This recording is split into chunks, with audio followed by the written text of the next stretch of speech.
To Washington now, after a new report accuses a fired FBI Director James Comey of going rogue to target President Trump. CBS's Katherine Johnson on the findings and Comey's response.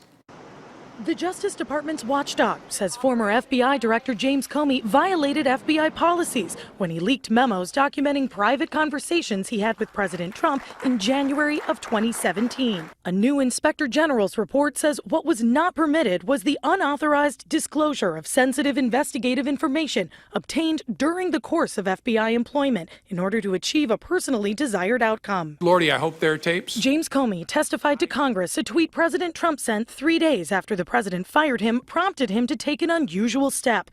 That's when Comey asked a friend, Columbia law professor Dan Richman, to share the contents of his memos with a New York Times reporter. I thought that might prompt the appointment of a special counsel. The Department of Justice has so far declined to prosecute Mr. Comey, but Comey's critics, including President Trump, will likely jump on the report's findings. The president has repeatedly blamed Comey for launching the Russia investigation, which dogged the first 2 years of his presidency. And I did a great service to this country by firing James Comey. Comey emphasized the investigation and report found no evidence he mishandled classified information. He tweeted, "I don't need a public apology from those who defamed me, but a quick message with a 'sorry we lied about you' would be nice."